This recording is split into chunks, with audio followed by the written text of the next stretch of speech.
So we're listening to WION here live, and I'm gonna. It is the Wild Wild West, the Escape Club from America's biggest little radio station, WION. On our Saturday evening, 5:38 Eastern real time, that fake time behind us now, and we pay for that with the fact we have the winter storm warning, and that is in effect until tomorrow morning at 7. It comes and it goes, but the winter storm warning will be over tomorrow morning at 7 a.m. However, patchy blowing snow is with us, and here at the radio station probably we've had about 6 or 7 inches accumulating, and nothing really to worry about if you're a real Michigan person, but we're going to try to lift you out of that funk a little bit. I have a caller here on the air, on the line with me. Dan is in Los Angeles at this moment. Dan has been made aware of WION. Good afternoon, Dan. How are you? Yeah, great. How's it going? Winter funk. It's in the high 70s here. I don't want to hear about it.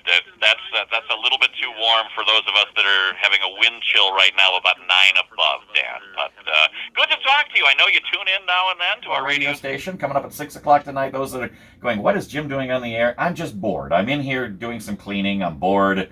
I thought maybe it'd be fun to play a tune or two. And ironically, you, like a few of my listeners, are a fan of a certain lady that we play on the midday show with Jim and Justin sometimes. So, shall we blame you for the fact we have a few extra Mrs. Miller songs in the library?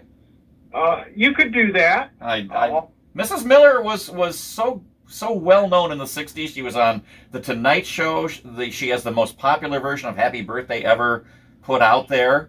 Dan, and I would like to play a Mrs. Miller song for you and for our listeners if you have one that you have in mind you would like to hear. I'd be honored to do that for you since you're listening all the way out there in LA on our listener line. What can I play for you today? Well, since we are talking about AM stereo here, how about Tiger by the Tail? That's a nice wide stereo selection.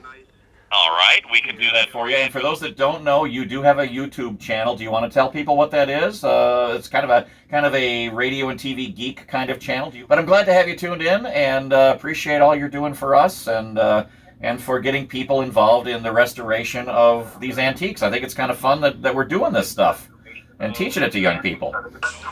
So thank you very much. Don't go away. And here you go with the lady, the legend, Mrs. Miller.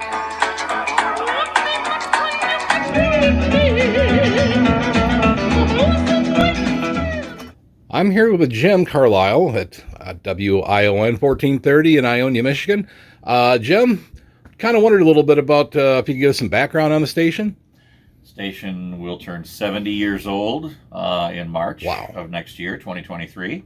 We're not sure how we're going to celebrate it because we're modern AM and we're available on any device, but it's kind of a conflict to being 70 years old because people think that's old. But we bought the station in 2004.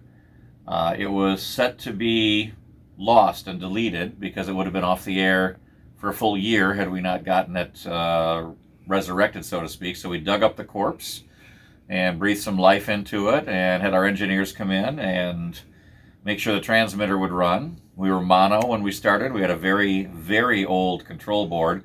This looks old, but it's really not. It's actually 1980s and very stereo. So we've upgraded a lot over the years. So you've updated transmitters since the original? We got hit by lightning in 2004. Actually, I'm sorry, 2005.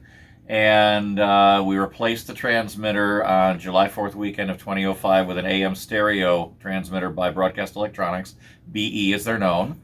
It came with the stereo card, which was one of the excuses down the road to get all the good processing that we got and follow through with everything from this control board, all the wiring and everything, and do, you might call it an audio audit to make everything sound as good as we could. And then we met up with engineers that knew AM stereo really well and decided to stream the AM stereo. So all the pieces of the pie kind of come together then, huh? They did. But that was they did. We also, when we bought it, had a light bulb shaped broadcast pattern day and night at 5,000 watts day, 330 watts night, which is pointed to the north, and you could not hear us on Main Street here in our own town, just the way it was designed. We got with an engineering firm, Munn Reese of Coldwater, Michigan, Ed Trombley heading it up at the time for our project. And we had them do a study and found out if we went down 300 watts to 4700, then we could go from being light bulb shaped in the daytime, which cut off a lot of I-96 to our south and the towns to our east and west. We could go non-directional daytime and pick up more miles of I-96. So we actually have less watts in the daytime, but it goes out in all directions now. So That RF really is kind of black magic sometimes, it isn't is. it? And nighttime remains Right. the same at 330 watts to the north, but sometimes they hear us in Finland at the right time of the year, so that's okay too. Very But we cool. did add the FM. We were probably second or third in the state of Michigan, maybe in the nation, to add an FM for AM. They're called a translator, much like they use out west on the top of a mountain. And we were one of the early adopters. We bought one from a religious organization that was here in town. They weren't doing anything with it. We had to hop it to 93.1 from its original 103.7, called an IF hop that was required. And then we had to physically hop it here to WION to make it 92.7. And it was put up on our middle tower with an ISO coupler, which separates the AM and FM so one doesn't short out the other. Yeah, I kind of wondered how that worked because those AM towers are typically hot. They're hot, yeah. And so the ISO coupler literally takes the signal from our FM, puts it in a metal box where there's two loops, and the two loops, and I'm really a bad example of it, but they transmit from one, receive to the other. They're not touching each other, therefore the FM antenna is not hot with the AM tower. Okay, like inductively coupled, something like that, I guess maybe call it. Okay. So that's how we Cool. get the FM on the air. It effectively radiates 250 watts. Takes about 420 in the back room to do that through our two antennas. And then we got another translator in Lowell when the FCC allowed us to file for another one a few years back, probably 3 years ago now, and Lowell is about 12 miles to our west. But Lowell has a lot of hills, and so we can't get a signal over there, so we feed that one from the internet, where this one is fed directly from our own wiring here in the studios. We're allowed to directly feed, or in any way we want, feed a fill-in translator. So two FMs, the AM, but the AM is still our main flagship. We still talk about it first in all of our promotions. We talk about it first on the air. It is AM stereo, which is what you hear online from a tuner down the hall. Yeah, that's what you stream on online is AM stereo. And our whole purpose was to prove to people that AM doesn't have to sound like crap. And it doesn't. It can sound beautiful if it's properly engineered, properly transmitted, and if you've got a proper receiver for it. And granted, that's three things you need, but we take care of two of the three and leave the third one to the listener. So, Awesome. and if they don't have a receiver for it, now they can hear it on the web, and they hear what AM's potential really is. And that was our goal in doing that. Wonderful. Well, I think you've implemented everything very well, and the product speaks for itself. Thank you. I It appreciate does. that. It does sound really Got a good good. team of people, great engineers that seem to have flocked to us. We've got about 5 or 6 engineers total that help us out in different areas of the broadcast industry, and a good community of acceptance here and now worldwide. We can look and see who's listening worldwide when we're on the air. So it's still fun. It's a lot of work, but it's still fun. And we hope you enjoy the rest of the video and what we're doing here. Yeah, I'm kind of down for getting a little tour of the things that go blinky blinky and There is a Blinky, lot blinky, and- of lighty, bouncy stuff to come, and a lot of explanations to come. So excellent. Okay, well let's take a tour of WION in Ionia, Michigan, 1430 on your AM dial. Our pleasure. So we are in the studios of WION, the main studio, the one that we have the round table in when we do our co-hosting on middays and have guests in. And of course, we're going to use a very creative pointer today, which is very handy at church dinners and belonged to my father, the Extend-A-Fork, as you can see. And if you look closely, you can see that it is moving in stereo. There is a slight difference between the left and the right. We do broadcast in AM stereo. We use an older analog control board. I don't know if we're zoomed out on that or not, but we use an older analog board by Broadcast Electronics for a couple of reasons. Number one, they're very easily serviceable. There are individual modules inside for each of the channels, and we can pull out a module if necessary, swap it if necessary, repair it if necessary, and put it back. Much easier than a board that you can't open up as the user and try to fix. If those go bad, you have to send them in. So we run automation by what's called ENCO, which is a Michigan company, still based here in Michigan. We're using version 15 of ENCO, which allows us to have our playlist on the left-hand side of the screen here that is created each day. We also have a smaller duplicate of the playlist here, and then our library and all of its categories here. So right now it's showing our weather category of cuts, but if we take the mouse and move it here, we can change the page that we're looking at and say we want to look at just songs because we want to change a song when we're live on the air.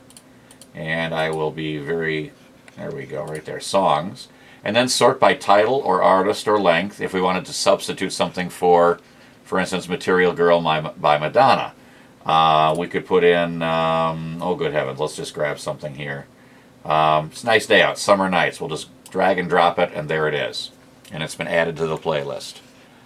And then we can save that just to make sure. We can save the playlist.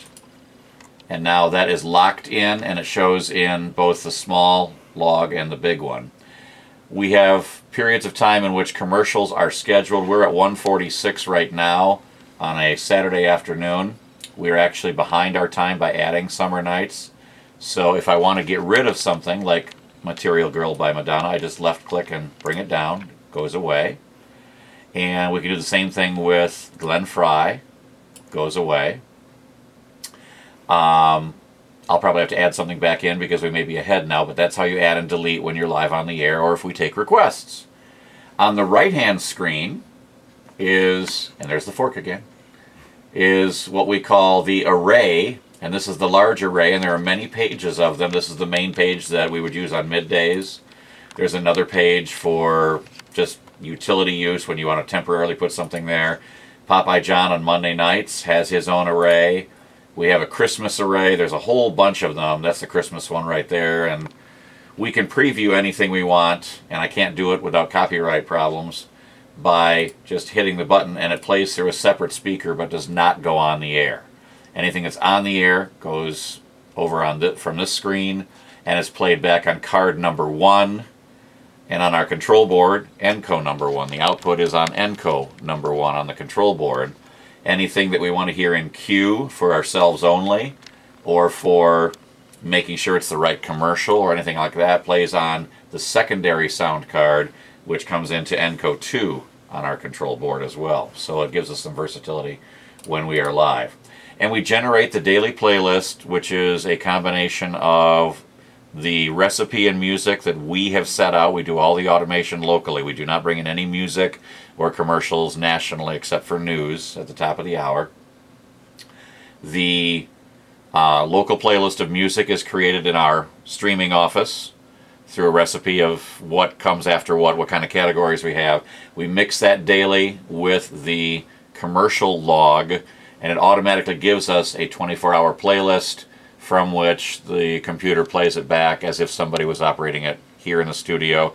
Many times we're not. Most stations nowadays are not fully staffed unless they're in a big city. Some of them are not even fully staffed. Detroit, like WJR, on the weekends is running syndicated programming. It's very hard to find a 24-hour-a-day live radio station anymore.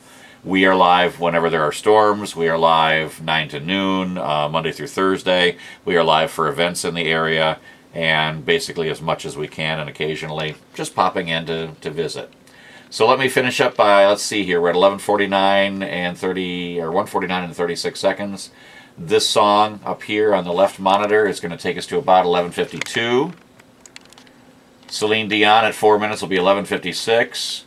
And Grand Funk, yes, will get us to the top of the hour. So we do have enough music to complete the hour.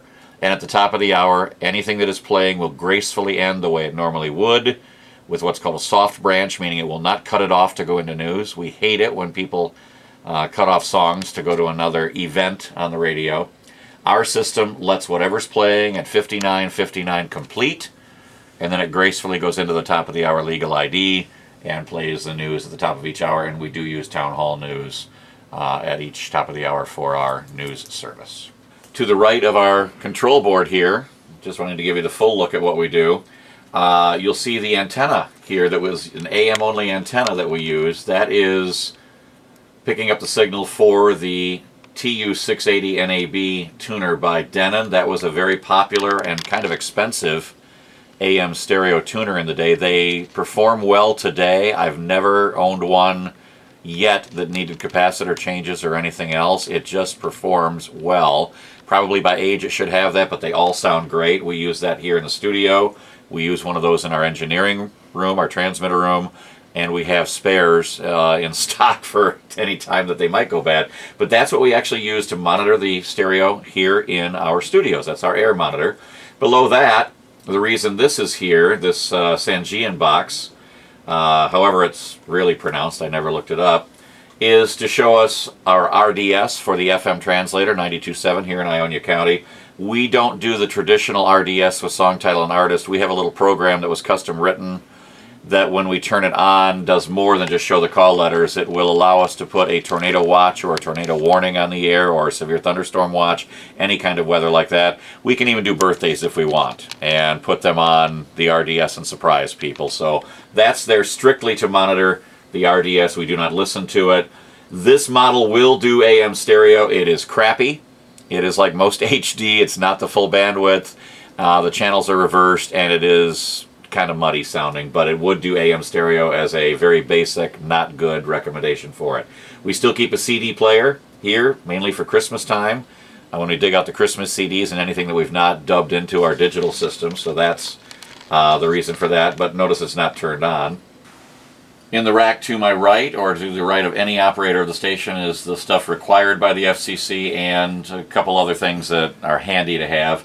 At the top we have the Sage NDEC receiver, which is what listens in the daisy chain of the emergency alert system for warnings that come through. It's listening to 3 different sources. We have our LP1 and one other station that we listen to automatically with this. There's 3 tuners in it, and we also have the weather system, and even if they're playing music, it'll just be for a second. So let me turn this up. That's one of the stations. Tuesday, mostly sunny. Highs in the mid-60s. That's the weather station that we monitor for emergency alerts. And one more station that we monitor. And then with that playing all 3, this device, if it hears an alert tone in our area that it is set for, it will respond and take in that alert, which we then rebroadcast as a warning in our area. The new boxes here are required to be hooked into the internet as well, which I think was the worst thing the FCC ever did, because the public internet is not exactly reliable. And so we do get tests weekly from over the air as well as through the internet, the new system. And just this last couple of days, the FCC has been looking at upgrading how they alert people and more people. And there's even the line in one of the reports that said it might come at cost or at no cost to broadcasters, and we hope it doesn't. Anyway, that's the required part, and it has to be functional, and we have to log it every week, even though it's logged by the computer in that box that it's working fine. We still have to manually go over our logs every week and sign off on them.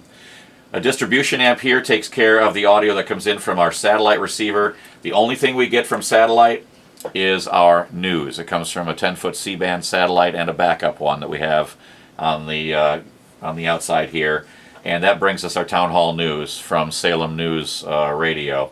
And that is automatically recorded each hour by our on-air ENCO system we showed you and played back at the top of the hour, never chopped off, because the top of the hour does float so that we get all of the music that's meant to play and all of the news that is meant to play. Below that is our phone box that allows us to split my voice or any operator's voice with the voice coming in on the phones so that there's no feedback when we put a phone on the air. And then that's also heard in the studios here by the operators so that we can have 2 or 3 people talking to a caller all at once if we want to. And then a nice little box that a local engineer made for me is a switcher. When we do get an emergency alert through other stations for bad weather especially, if even one word gets changed in it as they issue it, it will issue a secondary alert for the same thing. Sometimes there's a third alert if it's for parts of the county, but not other parts of the county. And if you're operating on the air, you get interrupted while you're talking. So an engineer who is very familiar with the system and knows what's legal and what is not made me this delay. So once we get an emergency alert tone for weather, we can turn this to 2 hours. And for 2 hours, no more alert tones will come through on the radio. We will be live watching a storm. If we were to forget to go back to 0 time here, where the alert system is in place and in line, it will automatically go back. So we are still fully FCC compliant, but while we are live in the studio after that first alert, we do not need to be bothered, and that keeps us from being bothered while we watch radar, and it's a brilliant way to not be bothered by a very flawed emergency alert system that has never been good.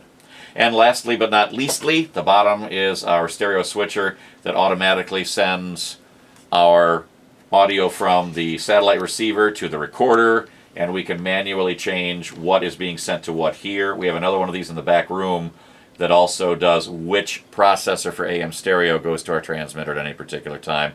It is an audio switcher. All right,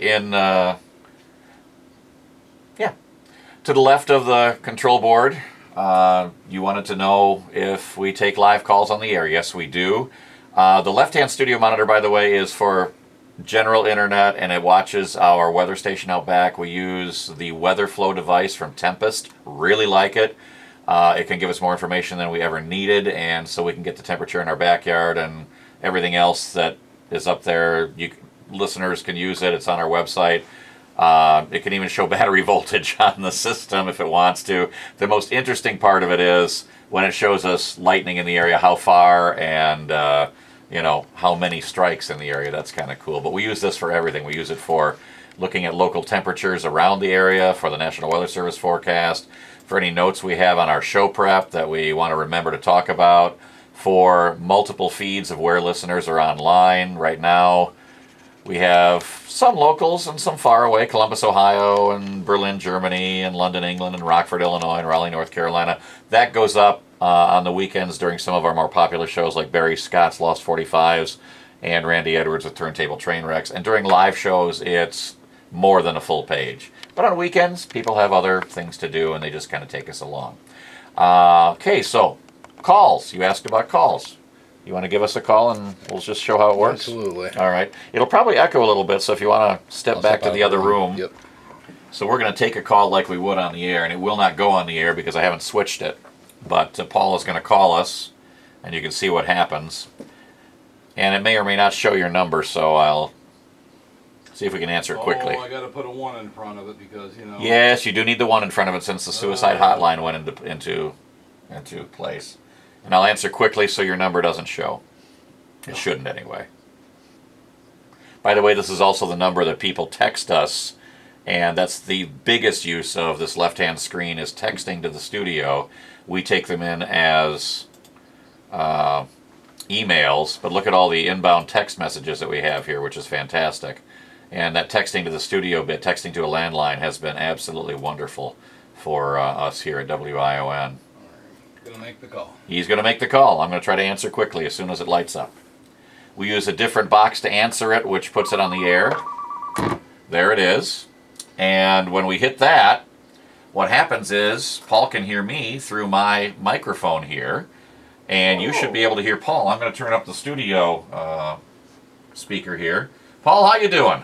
I'm doing well. I'm the 5th caller, Jim. You are the proper caller today, And so I won the box set of Mrs. Miller. You won the box set of Mrs. Miller. Yes. Oh my God! I'm so excited! Oh my God! Yeah. I'm so excited! I can join my neighbors now. Thank you so much, Jim. You guys rock out there. So now you can see, if you're watching the video, that we get a separate audio feed from his phone into our studio, and he hears us through our microphone here, which is split to go to the system, and then we never have to throw any switches to privately take a call that's going to go on the air, or to tell a customer or a caller how they are going to go on the air, or to wait 30 seconds or whatever. Thank you, Paul, for calling. Appreciate that. Call again. And then we hit the off button, and we can do that for line 1. There's a second line that's the rollover, of course, unpublished. But either line can be quickly answered or put on hold if necessary while they're waiting to go on the air. So that's how we do phone contests and things like that. But more people are using texting now than ever. We very seldom have contests with callers, whether it's our Tuesday, which is a text topic, our Wednesday is trivia, and our Thursday is a mostly request Thursday. Most people are using texting now to get to the studios, which does have an app, but we prefer, because sometimes people get the same answer at the same time, we prefer to use email because we can get an exact timestamp on guesses when they come in. And that's how the phone systems work here. We can take privately a phone call through the usual phone, but for everyone in the studio to hear it and for it to prepare to go on the air, we use the teleswitch, and that puts it on the air. we kind of wanted to show you where we came from when we started here, and in 2004 when we brought this thing back to life, it was off the air. It was within a week of losing its license, and once a radio station is dark for a year, the FCC will delete the license, and there's no hope of bringing it back. They do not bring them back. This one was in danger of that. We got the keys on August 14th. It was going to go away September the 5th, I believe, and we got it on the air on September the 1st of 2004. In this picture, you can see the older control board, and it looks like it should be 1960s, but that's actually a 1980s mono LPB board with a lot of switching to do. You had to be kind of an octopus to run the thing. We kept that for a couple of years. We've been through a couple of different boards to get to where we are today with a board for AM stereo or FM stereo. But that's what we started with, and I don't know if you can see the gentleman there, but that was my father on the day we signed on, and I'm kind of proud of that picture. It stays here in the studio. And next to that picture is a radio toaster, which as a radio makes a wonderful toaster. So this is the main control portion of this broadcast electronics transmitter. Card number 1 generates our frequency at eventually at 1430 kilohertz. It also generates the pulse duration modulation waveform. It turns the modulators on and off. Each of these modules below has its own modulator, and it's a class D, so it's a switching type modulator with a low pass filter that creates the audio modulation. The second card is our stereo card. That actually generates the complex stereo phase modulation component, and you see a lot of potentiometers on here. Those are for equalizing the antenna system, because we've got two paths. We've got the envelope path and the phase modulation path.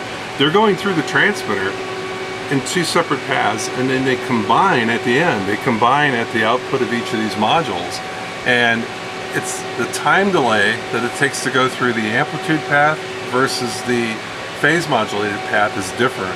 So we have to time delay equalize that, and that path is also affected by the load presented by the antenna.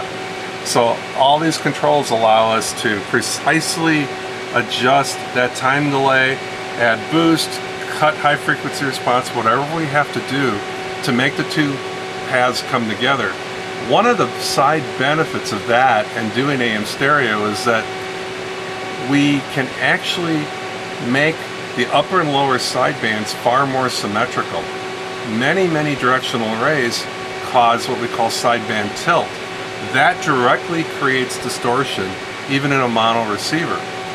And normally you don't have any means of correcting it other than spending a lot of money in broadbanding your antenna system, which has limitations. But when you do AM stereo, when you do the time delay equalization, that mathematically works out to actually doing sideband shifting. I can create a little more upper sideband or a little more lower sideband, and I actually can make these sidebands symmetric. So when we're done with all of these equalization techniques and adjustments, the mono component, what every listener hears, is actually potentially cleaner than an uncorrected signal. So it gives us a lot more handles, and that's why a lot of stations, even back in the early days of AM stereo, there weren't a lot of receivers out there for it, but people said, my mono sounds better, is that possible? And absolutely, because we've done this equalization as a matter of course of having that second path. You know, I now have, instead of just the envelope modulation to work with, I have a second path that can interact with it, the phase modulated path, and that interaction allows me to get a much better handle on what the towers are doing, what the radiated signal looks like. And then finally, the third card is the control system for the transmitter, and that includes setting transmitter power. And these five pots in the top allow us to set our transmitter power anywhere from a few tens of watts up to the 5 kilowatts, or actually 6 kilowatts this transmitter is capable of. And for us, it's 4,700 watts a day, 500 watts during the critical hours period, and 330 watts at night with the directional pattern. So, all the magic occurs in here now. Instead of having to have a separate exciter and separate components, it's all done together. And the dog's happy about it too. That's right. Isabel's very happy. we're looking at the output of the stereo modulation monitor. Right channel, left plus right, or the envelope modulation. You can see all we've got is mono modulation taking place. Here's the modulation monitor, and that's showing our, and it's really hammering because we've got double the energy going in than we normally would the way it's configured. And we'll get out of that in a second, but there's our negative and positive modulation. And I'm gonna go ahead and get us back into normal stereo mode there. And now you can see not only do we have our minus 97% amplitude modulation, envelope modulation, about a plus 118 I limit it to. And then you see we have stereo content here, L minus our content. And we're legally allowed what in the plus and minus? You're allowed 125 positive. You cannot hit 125. You must stay below 125. You're allowed up to 10 times per minute to hit minus 100%. And another, not very often thought of, but actual regulation of the FCC states that you must hit minus 85% on frequent peaks of occurrence. That's the exact wording. And so here we're easily hitting 95% all the time. So we're meeting all of the regulatory requirements for the mono portion, and then this side here is monitoring our stereo content. And up here again, if you look, you see now we've gone back in stereo mode. So this line, this axis at a 45 would be L plus R, or the envelope modulation, and left and right channel. And you'll see that we've got considerable stereo content now. Also known as dancing steel wool. So, also in the rack here, we've got the AM translator, or the FM transmitter for the translator that carries the AM signal on 92.1. We've got our FM audio processing in the bottom of the rack. We also have a second translator out in the town of Lowell, Michigan. And so we feed, our outgoing feed, we just have some mild AGC on it. The station's all completely analog. Everything we do here is analog processing. I'm going to just turn off my flashlight here. But we've got repetitive processing here. This was the original chain made by Circuit Research Labs, CRL. This dates back to the early 90s to mid 90s.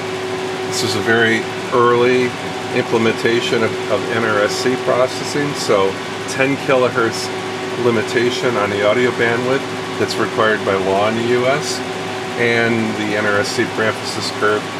We've got a slow AGC in 2 bands, and then we go into left and right channel compression, 4 bands of compression, and then finally a tri-band peak limiter that gets our density up, our loudness up. That's a backup chain. We have 2 optimods that have been heavily modified that are our main processing chain, and these process also in the left plus right and left minus right domain. The audio comes in to this processor after an initial AGC action. One of the processors is fed with this dual band AGC that we've modified the time constant so it plays well with the optimod. And then the second one, we have a tri-band processor. It's based on an old CRL TV stereo product that we heavily modified. And that's this unit here. That's the one that's on the air right now. That's on the air, that's feeding our stream, that's feeding anything to do with the AM. The FM is independent. The output of this then goes into the Or-band 9100, which again we've done a lot of work on. And we can go into detail perhaps in a future video on what we've done. And this is where we really build our density. These are not stock optimods anymore. These are customized for what we want our sound to be. Right. And we like it. It's a lot of work. In fact, the work that went into this has been kind of a 30-year development of modifications. We started doing this, or I started doing this with Ed Buderbaugh at CKLW back in 1984.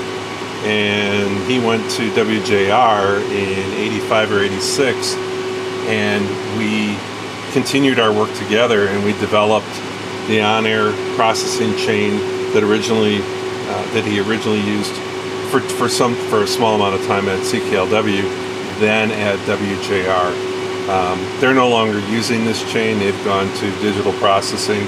But for the format here, the sound we're trying to achieve and everything, we're very pleased with this. And it's... Nobody else has this. Yeah, this is, not one of a kind. There's about a dozen of them spread around the country on the air that are modified in this fashion. So, and when you look inside, you'll see, there's some knobs missing. We've done quite a bit of work on this processor. It's also not announcer friendly, which is a good thing. That means we don't go in and mess with it. So, backup modulation monitor not in use right now. We rely on the Broadcast Electronics AM stereo mod monitor. This is here. Should we have to verify that operation, its accuracy, we also do that with an oscilloscope as well. And I'm going to turn the lights off, and you can see our envelope modulation.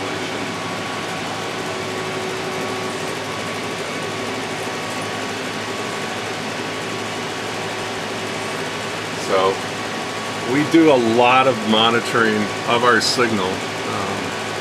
We're pretty proud of what we put on the air and what we put on our stream. And part of that comes from the constant monitoring of it. And you can see our modulation is quite dense. People have said in the past that when you do AM stereo, you lose coverage. And I'm going to tell you flat out, that is absolutely not true. I can verify that. We process using in the L plus R and L minus R domain. If I set up the processing for mono first, I actually leave one of the cards out of the Optimod. I get the L plus R or mono signal to sound how I want, and then I plug back in the final card that gives us that stereo content, and the stereo L minus R information follows the L plus R.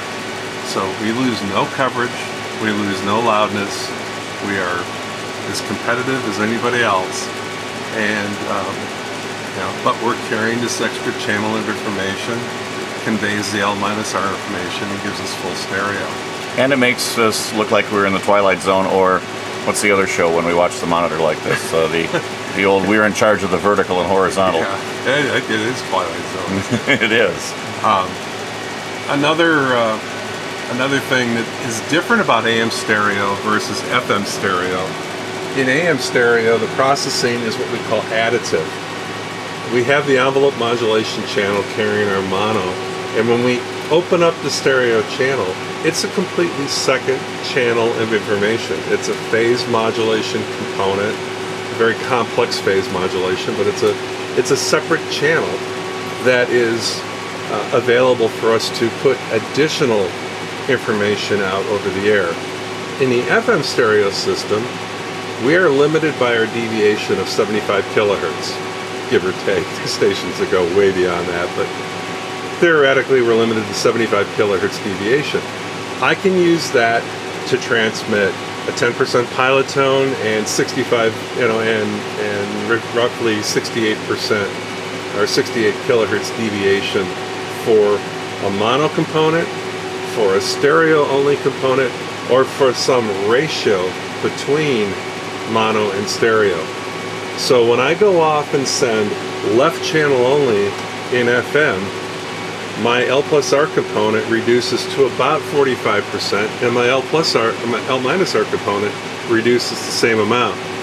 Those two add up to give us the 75 kilohertz deviation along with the pilot tone. Same for the right channel.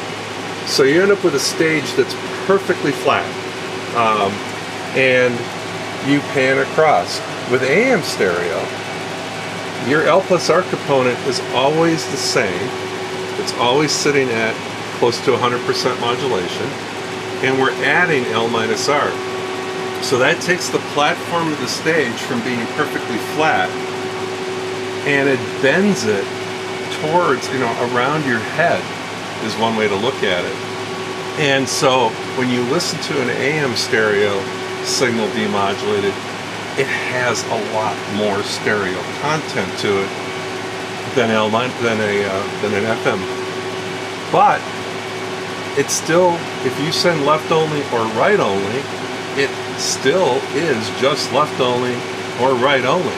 There's no expansion into the other channel. It's not a simple stereo enhance. It's actual more energy, and it wraps that stereo sound field closer to you at the far left and the far right side of the stage. It's a unique sound that you just can't do on FM. So that's basically the chain. I'm going to turn the lights back on. That'll help the camera a bit, but it's been fun watching the light show. A little bit out of focus because it doesn't quite focus on the dark, but here it'll come in again. There we go. So to recap, in the early days of AM stereo, everybody had to buy a separate exciter that would convert your mono transmitter to stereo. And then companies like Broadcast Electronics and Nautel and Harris started building them into their transmitters. Close that in one form or another. And this is BE's implementation of it. It's this card here. And with that, it became a very simple task then to just add your stereo processing and make sure you had a stereo capable studio. One of the things that we do that many AM stations do, of course, is reduce power at night. That is also automated, and that happens in a table in our remote control. And AM stations should be following those rules, we hope. It's mono right now, by the way, if you want to get a shot at that. We're probably in the news right now. I didn't look at the clock, but Yes. yep, we're in the news. And so that's an automatic function. And this switcher down here was custom adapted for us. I think it came from Fargo and was adapted by other engineers to do the automatic switching of day and night from one tower on our north in the daytime, which is non-directional. At night we're on 3 towers here. One of them is the negative tower. That's the north one, correct? The one that pulls it in the biggest direction. And that's all automated as well. So that's one thing that we all have to do. And when that happens, it has to mute the transmitter so that the transmitter isn't dumping power into no load. So it does that for a very short, 2 or 3 seconds? If that, yeah. And you hear that on our stream, which is proof that we are streaming from an AM stereo receiver. I will actually go ahead and do it right now. If you want to, go ahead. You want to turn up the volume on the receiver up there first? Sure. I don't know if it'll be heard or not, but go ahead. 2030 at a location in Chatham. We're doing it in the news, but go for it. 775 million. So the transmitter's been muted. Here's And then the carrier comes back up. To build. The And now we're on 300 watts directional. As a Correct. favored part for renewable energy products. John Scott reporting. Wall Street members Friday. What a way to end the week. And the mod mount is going to take a minute to settle in. 77 points. S&P 500 ahead 61. The Nasdaq climbed 250. More on these stories at townhall.com. And the last little bit, this little component that you saw for a moment there, Might want to turn down the stereo now so we can. There we go.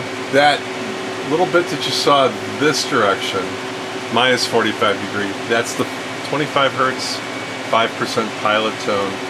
It basically tells the receivers we are broadcasting in stereo. Unless that little stereo light come on. Up at the top is the day-night switch, which is automated.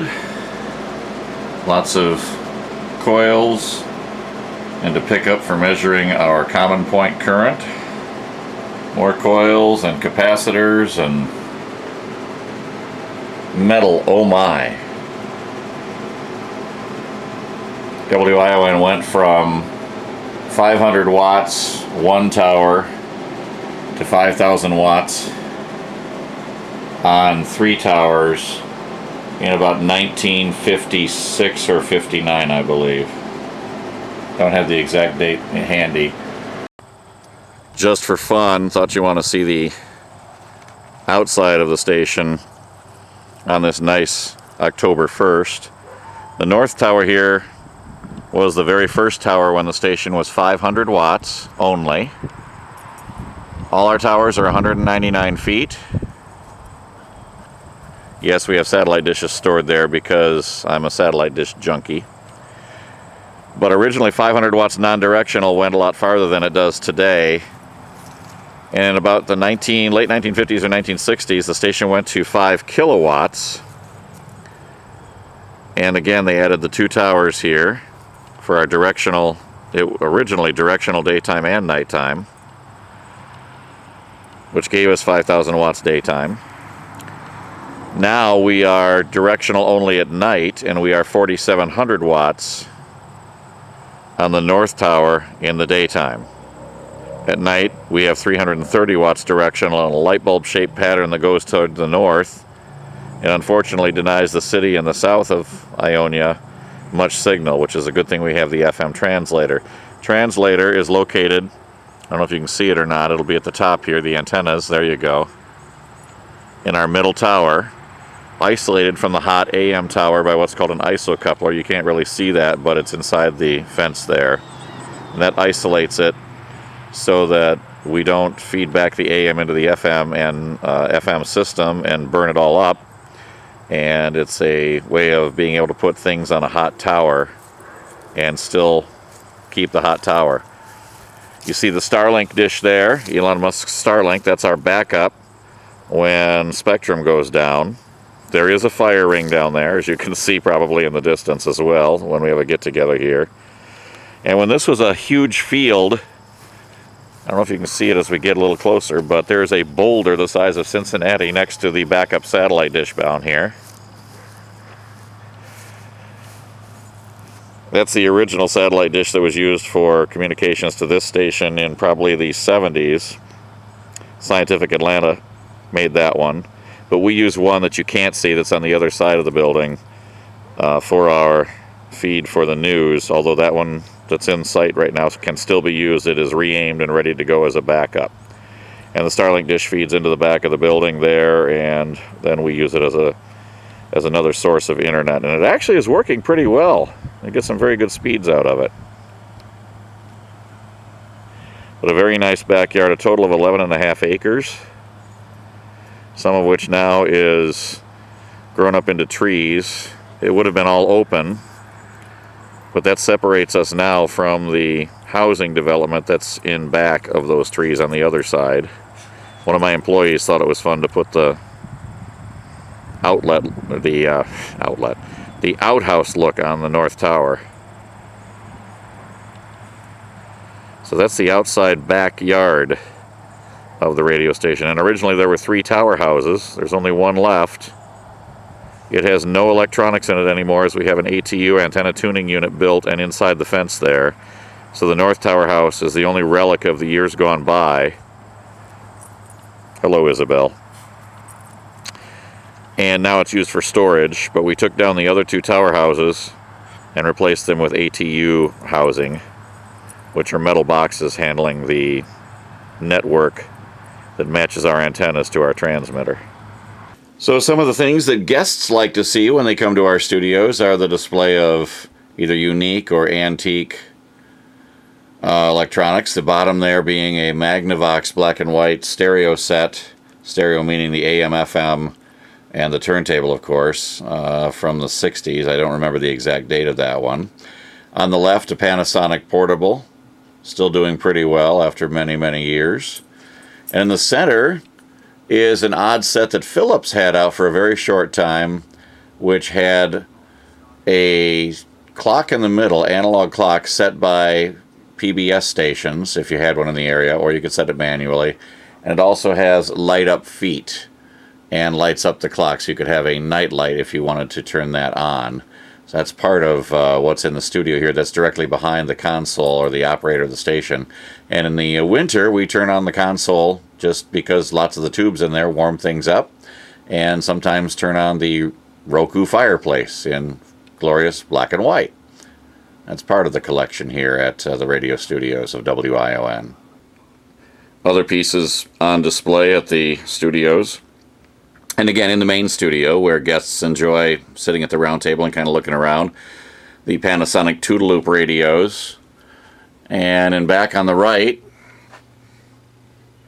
an original Belmont. And of course on the left, the very crappy duplicate reproduction. Almost all those reproductions have bad pots for their volume controls and become staticky right away. But those two go together. Down below, some standard transistor radios, including a Get Well radio, which Radio Shack sold in a couple of different versions. The truck that is actually a record player and runs around the surface of a record, putting bigger grooves in the already existing grooves. And the standard AM radios there. And down a couple of levels, some figural radios.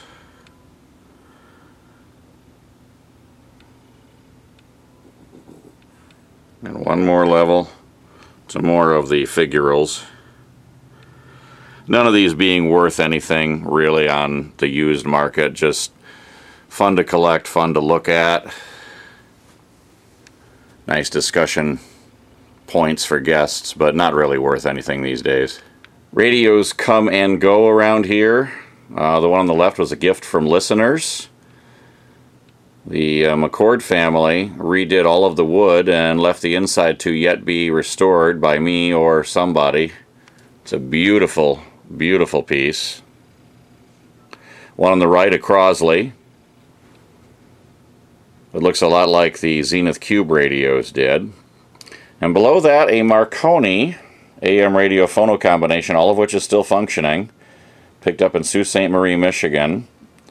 Marconi apparently was sold more in Canada from what I am told, and that one probably just came across the border at one time to somebody settling in Sault Ste. Marie, Michigan. And that one sounds pretty nice actually.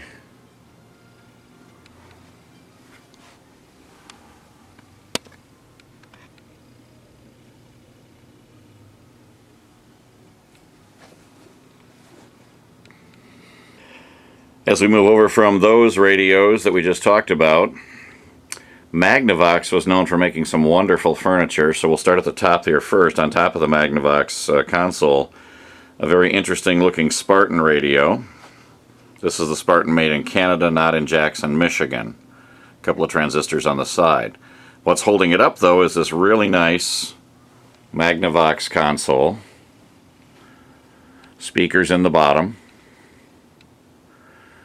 Glass shelving inside, and a wonderful sounding stereo.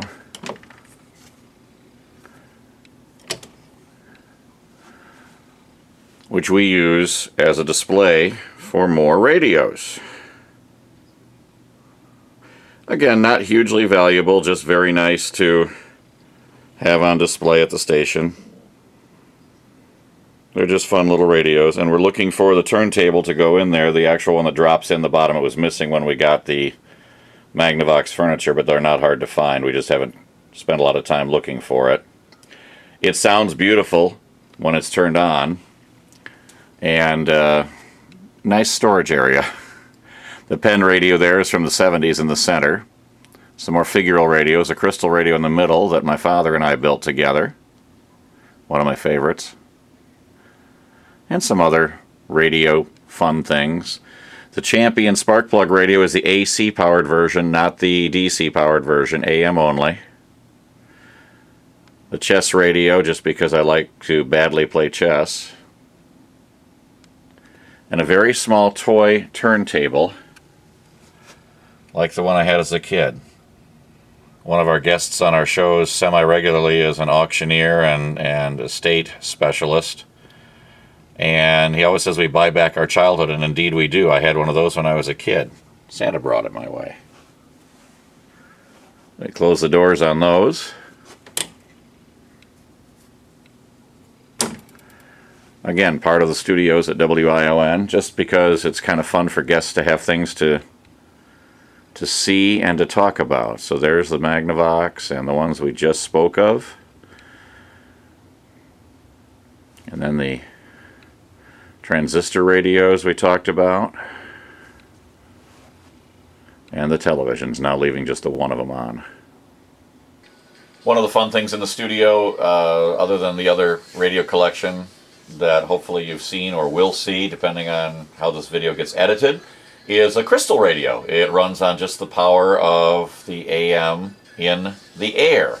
And of course we're at the transmitter site, so there doesn't need to be a lot of antenna hooked up to it. This crystal radio is the same model that I owned when I was a little kid. You could order them from the Johnson Smith Company, which at one time was in Mount Clemens, Michigan. For an antenna, we're using the screw on an outlet, which is the ground, if it's properly done, which it is here. And for the ground, which is required to make a complete circuit, we're using the metal of this table on which our control board is, because that's also grounded to the same system that the whole station is. And it runs with no power. There are no batteries. There are no electric plug-ins. It has one diode and an antique pair of headphones that we plug into it. And it's remarkably clear and crisp because there's nothing to cause any interference with it and nothing to go bad. So that's kind of on display here in the studio. And then what you're going to see is just the rest of the studio from where the operator would sit. And that includes the round table where co-hosts sit with us, and another television that's like our monitors at the control point, and maybe another antique radio, and some artwork on the wall, and our own mascot and my little girl Isabel, who is sleeping on the couch. Hi, Isabel. Isabel, where's the ball? Now she's awake. She must be on break. Are you on break? Wanna go find the ball? It's time to play ball? It's time to play ball. So the stream from WION is real AM stereo. We do not stream from our control board. We do not stream from our computer. I sound like Dr. Seuss, if I could add to that, but I won't. We stream from a real AM stereo tuner. We have two of them here and many in backup in the back room if we needed them. If I needed to stream from a consumer one other than a Carver, I would probably use one of those Denon 680s. Those are very, very good sound. That's what we listen to. Our current streaming receiver is a Potomac Instruments professional receiver that was used in radio stations as air monitors to make sure that the CQAM was exactly the way it should sound. So that's what we're feeding our stream with right now. It only takes one click of that very inexpensive Radio Shack box on top of it to switch to the Carver below it, which is always ready to go on 1430 AM stereo if we need to, for any reason, shut off the Potomac Instruments. Really don't have a reason to. And I like the Potomac Instruments because it also has an off-air monitor. If it doesn't sense any modulation, it will set off an alarm, which we can hear in the adjacent room or most anywhere in the studio, and we'll know something's wrong even before we get a call from the transmitter. So that's kind of cool. We originally did stream full-time from the Carver. It is in perfect condition. It can go back to it at any point in time, but it is basically a backup for us now. The Potomac Instruments does a wonderful job. They're very rare, hard to find, and they do a wonderful job. So we mentioned we stream from the Potomac Instruments receiver or the Carver, and we do not require the control board here to stream, but we can record from the stream. It's routed through that. You can see the needles are moving independently, and that is from the AM stereo receiver. So this control board here, identical to the one on the air, is used to record our stream if we want to for some particular client or an interview or just for fun to check things out. And it's also used as a production room for us to make commercials and to do other production in here with clients or anybody that needs to record anything for any reason. Just above the board on the monitor is our music logging system. We use Natural Music, and it is a recipe that we have of different kinds of music, classic things that we have designated: classic rock up, classic rock medium, adult contemporary medium, adult contemporary slow, RO, what we call the really old category that doesn't come up as much anymore.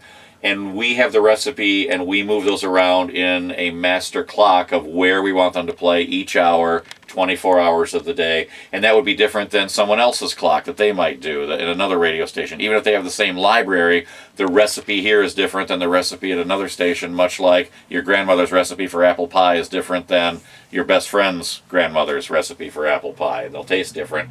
So will the music here. The breaks are at a certain point each hour. We have a capability of 3 breaks per hour. They get filled up around Christmas time with advertisements, but normally we do 2 breaks an hour. We do not do this 10 songs in a row paid for by 25 commercials in a row crap that the big ones do, the big stations do. No one listens to that. You know, if you don't want to be the first commercial in a 10 commercial break, you don't want to be the middle one to be forgotten, and you certainly don't want to be the last one after someone's tuned out. So we do a maximum of 3.5 minutes of commercials, which can be a mix of 60s, 30s, 15s, and 10s. Maximum of 6 commercials, or a maximum of 3.5 minutes per break. And that is done by another computer, but integrates with the music log so it knows where to take the break. Like there's a news break there, top of the hour break, and the timing here does not schedule music where we are going to have commercial breaks on the radio. So that's how we put our recipe together. Every station is different, except for the biggies that hand it down to all their stations across the United States. We're a little different than that. So streaming takes a lot to do, and it's more than I even understand, but I'll do my best to try to tell you how it works. A lot of companies there are out there, you can just hire them. They do the whole thing. They do the logging of the music. They do the payments to the royalties. They do it all. But they don't want to do it our way. They want to have a piece of software on your control board, on your main studio computer, and stream from your control board and take care of the audio. But we want to deliver AM stereo along with the data that is needed for the listener to see on their phones and also for royalties. So this is where a dear friend of our radio station, Scott Gruskowski, who owns SatelliteGuys.us, comes in. He keeps us legal. He keeps us up to date when things change. He makes sure that we're providing all the information for proper logging and royalty payments. We're using ReliaStream for the actual stream, but we also use a licensing company to do all the payments to the people that need to be paid for this, which is a mess in itself in the industry. But what you can see is in the black area, the songs that are being played or have been played are logged here, and at the end of each month there will be a report that's done. Scott has helped us out with that, and they're incredibly detailed from what I understand.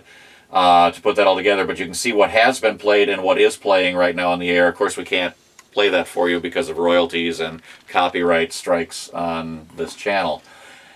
But that's the data that is picked up by a fingerprinting service that actually listens to our stream, identifies the song, and then does this for us. So we don't have to send that data from our studio here. That is actually a third party that does that for us, and we pay them in pounds. All I know is they're somewhere over in England, so we pay them every month for that service.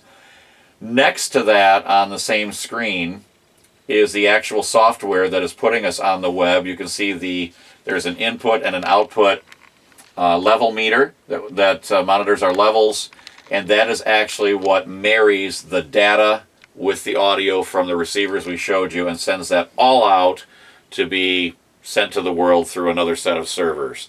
It's not an easy system, but it's the only way we can do it to marry our AM stereo with the data and get it to the listener who we think enjoys AM stereo. We could do it the simple way and just have another company take it off of our board. We're not going to do that. We want you to hear what AM really sounds like. So that's why there's all these links in the chain getting it to the listeners. The only problem we ever have is that the station is a little bit rural. We're only about a mile or so north of Ionia, Michigan, but that might as well be the middle of nowhere. And when we get storms through here that take out power, the Charter/Spectrum cable internet lines don't last long. If the power goes down, we only get about 3 hours of streaming, and then that goes away. But since we have added Starlink from the Elon Musk company, SpaceX, I believe it is, that puts out Starlink, we've been able to switch this over and actually have used Starlink to push the audio out to the servers and been able to continue streaming even when power's down for a long time in our area from storms. That's really going to be handy as we, continue to get those storms summer and winter. So We now have the backup, and we can either manually do that or Scott can set it up to automatically switch over. We prefer to manually do it because then we know to switch back as well when the power comes back on. So that's it. That's our streaming. That's our system. And hopefully that helps a little bit with how radio works behind the scenes. So to listen to us on the web, if you're out of our terrestrial area and you want to hear AM stereo, you can just go to i1430.com. And if you'll forgive the somewhat antique websites, they age like dogs. And I need to get a new one built, and we will do that, but it still functions quite fine. Go to i1430.com, go to the click to play screen, and when you do that, you're going to see a splash screen. And once the splash screen comes up, just hit the logo and away the player goes like that, and we'll bring the player down here so you can see it. And although I can't play it on the air or play it on this video for you, it shows you what is on the air right now. And some of you more creative people will find ways to make shortcuts for that player on other devices, so make it easier. It's kind of like having an app, only we don't have an app. We stopped doing apps because every time the iOS got updated on the Apple system, they would break the app and we would have to pay to get it redone to match their system. And on the Android side, the store was just kind of a pain in the butt. So we just decided there's one place to find us. It's i1430.com. Those of you that are smart and know how to make shortcuts, you might be able to do something. I can't tell you that. And those of you that aren't and aren't familiar with how to make shortcuts, ask one of your tech-savvy friends and they'll show you how to do it, and then you can have us on any device anywhere. But that's how we do it. That's the end result, and it's AM stereo from WION.